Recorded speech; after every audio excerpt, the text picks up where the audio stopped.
ભડકાઉ ભાષણ મુદ્દે મૌલાના મુફ્તી સલમાનની ધરપકડના કેસમાં મૌલાના મુફ્તી અઝહરીને એટીએસ મુખ્યાલય લવાયો। જૂનાગઢ પોલીસ એટીએસથી આરોપીનો કબજો લઈ જૂનાગઢ રવાના થશે। એટીએસની ટીમ મુંબઈથી મૌલાનાને લઈ અમદાવાદ એટીએસ આવી। અમદાવાદથી સઘન સુરક્ષા વચ્ચે મૌલાનાને જૂનાગઢ લઈ જવાશે। ગઈકાલે રાત્રે ઘાટકોપર વિસ્તારમાંથી ગુજરાત એટીએસે કરી હતી મૌલાનાની ધરપકડ। મૌલાનાને જૂનાગઢ લઈ જવામાં મોડું થઈ રહ્યું છે। ગુજરાત એટીએસે મૌલાના અઝહરીની પૂછપરછ શરૂ કરી છે। મૌલાનાની જુદા જુદા લોકો દ્વારા ફંડિંગ મામલે હવે તપાસ તેજ કરાઈ છે। સંવાદદાતા યુનુસ ગાઝી વધુ વિગત આપી રહ્યા છે। યુનુસ, જે રીતે વિગત મળી રહી છે કે જુદા જુદા લોકો દ્વારા મળતા ફંડિંગ મામલે પણ તપાસ કરવામાં આવી રહી છે, ત્યારે ક્યારે જૂનાગઢ લઈ જવામાં આવશે અને જ્યારે જૂનાગઢ લઈ જવામાં આવશે તો કેવી સુરક્ષા વચ્ચે લઈ જવામાં આવશે? હિના, મૌલાના સલમાન અઝહરીની જે પ્રાથમિક કાનૂની કાર્યવાહી હતી તે એટીએસ ખાતે પૂર્ણ થઈ ચૂકી છે અને હવે ટૂંક સમયમાં તેને લઈને જૂનાગઢ પોલીસ રવાના થઈ રહી છે। સીધા એટીએસ ઓફિસથી આપણે જે દ્રશ્યો બતાવી રહ્યો છું, જે પ્રકારની જે મૂવમેન્ટ છે ટૂંક સમયની અંદર તેને લઈને જશે। 31 જાન્યુઆરીએ જે ભડકાઉ પ્રવચન કર્યું હતું તેમાં જે કેટલાક વિવાદાસ્પદ ઉચ્ચારણો કર્યા હતા તેને કારણે જૂનાગઢ પોલીસ મથકે ગુનો નોંધવામાં આવ્યો હતો અને આ સમગ્ર મામલે એટીએસની પણ મદદ લેવામાં આવી હતી। એટીએસ અને જૂનાગઢ પોલીસની એક જે સંયુક્ત ટીમ છે ગઈકાલે મુંબઈ પહોંચી હતી અને ઘાટકોપર પોલીસ સ્ટેશન વિસ્તારની અંદરથી જે મૌલાના સલમાન અઝહરી છે તેને અટકાયતમાં લેવામાં આવ્યા હતા અને કાનૂની પ્રક્રિયાને અંતે 2 દિવસના ટ્રાન્ઝિટ રિમાન્ડ મેળવ્યા બાદ તેને અહીં એટીએસ હેડક્વાર્ટર ખાતે લગભગ 11 વાગ્યાના અરસામાં લાવવામાં આવ્યો હતો। 2 કલાક સુધી અહીંયા જે પ્રાથમિક કાનૂની કાર્યવાહી કરવાની હતી અને એટીએસના અધિકારીઓ દ્વારા જે પ્રાથમિક પૂછપરછ કરવામાં આવી હતી તે પૂર્ણ થઈ ચૂકી છે અને હવે જૂનાગઢ પોલીસ તેને ટૂંક સમયની અંદર અહીંથી લઈને રવાના થઈ રહી છે। જે મૌલાના સલમાન અઝહરી છે તે લાંબા સમયથી સોશિયલ મીડિયામાં પણ એક્ટિવ હતા અને કેટલીક સામાજિક પ્રવૃત્તિઓ કરતા હતા। 3 જેટલા લગભગ ટ્રસ્ટોની માહિતી એટીએસને અત્યાર સુધી પ્રાથમિક રીતે મળેલી છે અને આ જે ટ્રસ્ટો થકી તે મોટા પાયે વિદેશથી પણ નાણાકીય લેવડ દેવડ કરતા હતા। તો આ રકમ કોણ કોણ મોકલતું હતું અને તેનો ક્યાં ઉપયોગ કરવામાં આવતો હતો તે દિશામાં તપાસ શરૂ કરવામાં આવેલી છે। જે મૌલાના સલમાન અઝહરી દ્વારા જે અલગ અલગ 3 ટ્રસ્ટો ચલાવવામાં આવતા હતા અથવા તો તેની સ્થાપના કરવામાં આવતી હતી, તેમાં જામિયા રિયાઝુલ જન્ના, અલ અમન એજ્યુકેશનલ એન્ડ વેલફેર ટ્રસ્ટ અને દારુલ અમન, આ ત્રણેય સંસ્થાઓ તેઓ દ્વારા જ સ્થાપવામાં આવી હતી અને તેના દ્વારા સંચાલન કરવામાં આવતું હતું। લાંબા સમયથી આ સંસ્થાઓ કાર્યરત હતી અને તેના થકી તેઓ દ્વારા વિવિધ પ્રવૃત્તિઓ કરવામાં આવતી હતી।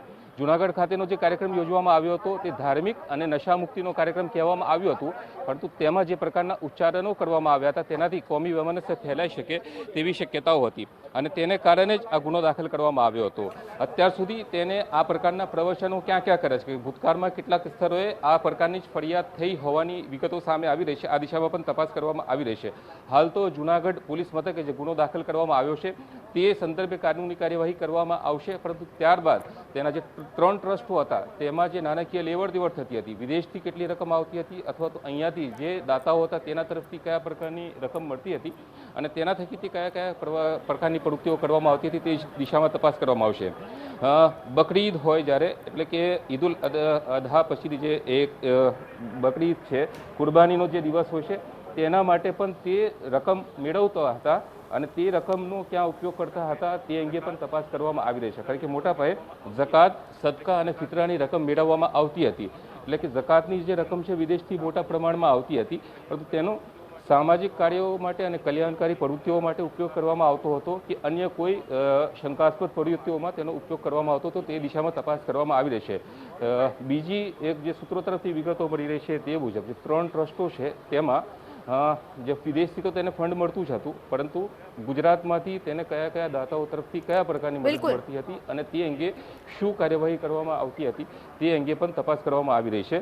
આ સમગ્ર મામલે જૂનાગઢ પોલીસ તપાસ કરી રહી છે। જૂનાગઢ ક્રાઇમ બ્રાન્ચની ટીમ અને ત્યારબાદ જે જૂનાગઢની પોલીસ ઉપરાંત જે એટીએસની ટીમે મહારાષ્ટ્ર પોલીસની મદદથી ગઈકાલે ઘાટકોપરમાંથી મુફ્તી સલમાન અઝહરીને અટકાયતમાં લીધા બાદ આગળની જે કાનૂની કાર્યવાહી પૂર્ણ કરી હતી અને ત્યારબાદ એટીએસ ખાતે લાવવામાં આવ્યા હતા। એટીએસના જે અધિકારીઓ છે તેઓ દ્વારા તેની પ્રાથમિક પૂછપરછ કરવામાં આવી હતી અને ત્યારબાદ હવે તેને જૂનાગઢ ખાતે લઈ જવામાં આવી રહ્યા છે। આજે મોડી રાત સુધીમાં અથવા તો આવતીકાલે સવારે કોર્ટમાં તેને રજૂ કરીને આગળની કાર્યવાહી કરવામાં આવી શકે છે। બિલકુલ યુનુસ, બધું વિગત અમે તમારી પાસેથી મેળવતા રહીશું. તો કોણ કોણ આ મૌલાનાની નાણાકીય સહાય કરી તે દિશામાં પણ તપાસ કરવામાં આવી રહી છે. મૌલાનાના વિવિધ સોશિયલ મીડિયા એકાઉન્ટ્સની પણ તપાસ કરવામાં આવશે. પ્રાથમિક પૂછપરછ બાદ જૂનાગઢ પોલીસને મૌલાના સોંપાશે. મૌલાનાને આ સાંજ સુધીમાં તો આવતીકાલે જૂનાગઢ કોર્ટમાં રજૂ કરવામાં આવશે.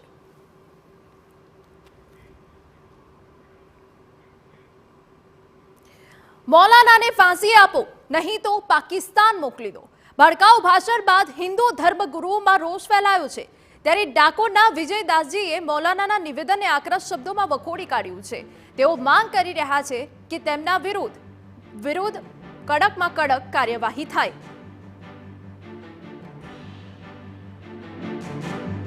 જ્યારે ભારત એક વિશ્વગુરુ બનવા જઈ રહ્યો છે ત્યારે મૌલાના મુફ્તી જેવા નફ્ફટ માણસો ઉપર કડકમાં કડક કાર્યવાહી થવી જોઈએ અને મૌલાના મુફ્તી જેવા જે પણ હિન્દુ વિરોધી અથવા તો સનાતન ધર્મના ભારતને અખંડિતતાને જે લોકો નુકસાન પહોંચાડે છે એવા લોકોને હું તો કહું છું કડકમાં કડક સજા આપવી જોઈએ, ફાંસીની સજા આપવી જોઈએ અથવા તો આ લોકોને ભારતમાંથી બરતરફ કરીને પાકિસ્તાન મોકલી દેવા જોઈએ.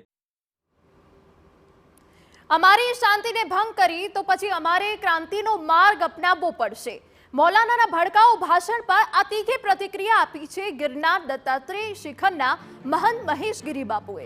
મહેશગીરી બાપુએ મૌલાનાની ગાંડા સાથે તુલના કરી અને અન્ય મૌલાનાઓને આવા નિવેદનોથી બચવાની પણ અપીલ કરી. તેઓએ તંત્રની કામગીરી સામે પણ સવાલ ઉઠાવ્યા. શ્રદ્ધાનું સ્થાન એ શહેરમાં એવા ધર્મસ્થાનમાં અને ગુજરાતની શાંતિ ડહોળવા માટે એણે જે ઉશ્કેરીજનક ભાષાનો પ્રયત્ન કર્યો છે એને કદાચ એટલું ખબર નથી કે અહીંનો હિન્દુ સમાજ, અહીંનો જે સનાતની છે એ ફક્ત શાંતિને પહેલાં સ્થાન આપે છે. જો અમારી શાંતિ ભંગ કરવાનો પ્રયત્ન કર્યો તો પછી ક્રાંતિને પહેલાં સ્થાન આપીને પણ ચાલવાવાળો આ સમાજ છે. હું તંત્રને ખાસ કરીને કહીશ કે આવા આયોજન થયા શા માટે અને તંત્ર કેમ આ માણસ બોલી ગયા પછી પાછો પોતાના જગ્યાએ પણ કેવી રીતના પહોંચી ગયો. હિન્દુ સમાજ વિરોધી નિવેદનો ક્યારેય સાંખી નહીં લેવાય. આ નિવેદન આપ્યું છે હિન્દુ ધર્મગુરુ જ્યોતિનાથે.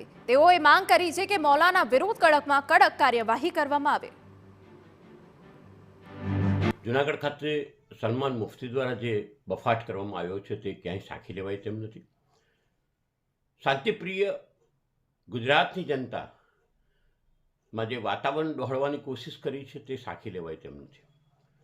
એમના પ્રોગ્રામનું આયોજન કરનાર આયોજકો સાથે સાથે એમની 100% કાયદાકીય પગલાં લેવાવા જોઈએ અને કડક લેવાવા જોઈએ. સરકાર જાગૃત છે, તેને 2ની ધરપકડ કરી છે. મૌલાનાનું નિવેદન દુર્ભાગ્યપૂર્ણ છે. આવા નિવેદનોથી દરેક ધર્મગુરુઓએ બચવું જોઈએ. આ નિવેદન આપ્યું છે કોંગ્રેસ ધારાસભ્ય ઇમરાન ખેડાવાલાએ. તેઓએ વિનંતી કરી કે ધર્મગુરુઓએ ગુજરાતની શાંતિ ડહોળાય તેવા નિવેદનોથી દૂર રહેવું જોઈએ. ગુજરાતના અંદર અને દેશના અંદર જ્યારે એકતા ભાઈચારાથી લોકો રહેતા હોય ત્યારે આપણે સૌને જવાબદારીપૂર્વક કોઈ પણ સ્ટેટમેન્ટ કોઈ પણ ધર્મનો હોય એ વ્યક્તિ ચાહે મૌલાના હોય કે કોઈ પંડિત હોય કે કોઈ મહારાજ હોય તેમણે પણ કોઈ પણ આવા જાતના સ્ટેટમેન્ટ ના કરવા જોઈએ જેથી કરીને દેશની શાંતિ કે ગુજરાતની શાંતિ કોઈ ઢોળવાનો પ્રયાસ કરે. જે ગઈકાલે જે બનાવ બન્યો છે અને જે મૌલાનાના જે સ્ટેટમેન્ટ છે એને પણ હું સખત શબ્દોમાં વખોડું છું.